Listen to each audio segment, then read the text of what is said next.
Bayu mulai mendekati Olive lagi, dan Olive pun mulai tertarik padanya. Sementara Mehmet terpaksa mengalah karena hanya dianggap sebagai pacar pura-pura.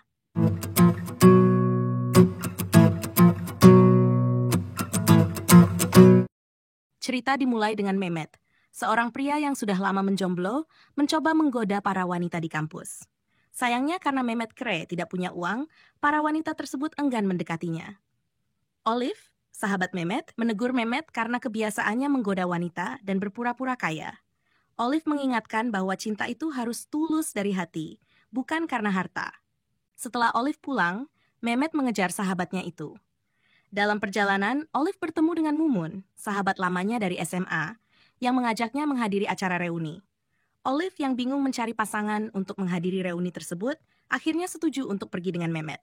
Mehmet pun merubah penampilannya menjadi lebih menarik, ala pria Korea, yang membuat Olive terpukau. Acara reuni. Pada malam reuni, Olive bertemu dengan Bayu dan Caca. Dulu, Olive pernah menolak cinta Bayu karena penampilannya yang cupu. Namun kini, Bayu telah berubah menjadi pria tampan dan kaya raya, yang membuat Olive menyesal menolaknya dulu. Gak ada yang namanya pacaran di dalam kamus gue. Titik.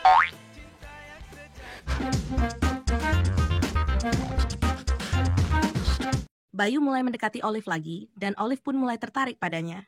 Sementara Mehmet terpaksa mengalah karena hanya dianggap sebagai pacar pura-pura. Seiring waktu, kedekatan Olive dan Bayu semakin tidak terkendali, membuat Mehmet cemburu karena ia mulai menyukai Olive. Bayu, yang memiliki hubungan bisnis dengan Caca, menghadapi masalah karena produk desain Caca tidak laku di pasaran. Kalau kita mau nonton ya, butik bakalan sepi. Bayu kemudian memberikan desain gaun buatan Olive kepada Caca tanpa sepengetahuan Olive. Saat produk baru Caca diluncurkan, Olive menyadari desainnya telah dicuri dan kecewa dengan Bayu.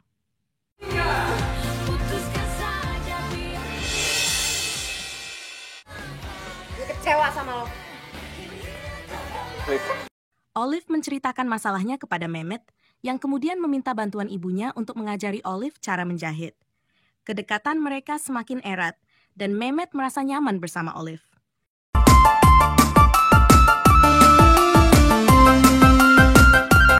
Namun, Bayu datang meminta maaf kepada Olive atas kesalahannya dan menyatakan bahwa ia masih menyukai Olive. Olive yang tergoda oleh perhatian Bayu semakin sibuk dengannya dan mulai mengabaikan pekerjaannya di laundry, membuat rekan kerjanya Lily menegur Olive. Kerja juga enggak. Gaji ya. Olive akhirnya berhenti bekerja di laundry untuk fokus pada impiannya menjadi desainer, dibantu oleh Bayu yang menyediakan modal untuk membuka butik. Bayu yang modalin. Namun, Olive mulai menyadari bahwa ia telah melupakan sahabat-sahabatnya, Mehmet dan Lily. Ia mengirim surat permintaan maaf kepada mereka dan mereka datang membantu mempromosikan butiknya. Udah nyebar brosur. Bayu, yang cemburu, melarang Olive berteman dengan Mehmet dan Lily, serta mengajaknya bertunangan. Olive merasa ragu karena meskipun Bayu telah banyak membantunya, ia merasa ada yang tidak beres. Akhirnya, Olive menyadari bahwa Bayu hanya memanfaatkannya karena keahliannya sebagai desainer. Olive menceritakan semuanya kepada Mehmet, yang kemudian bertindak untuk membantu Olive. Gue harus ngelakuin sesuatu. Mehmet datang dengan orang tuanya, yang ternyata sangat kaya, untuk membatalkan pertunangan antara Olive dan Bayu.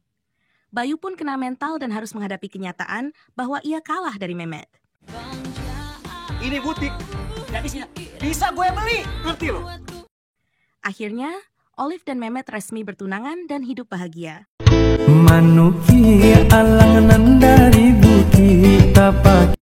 Cerita ini menampilkan transformasi karakter Mehmet dari seorang pria yang diremehkan menjadi sosok yang dapat diandalkan dan dicintai.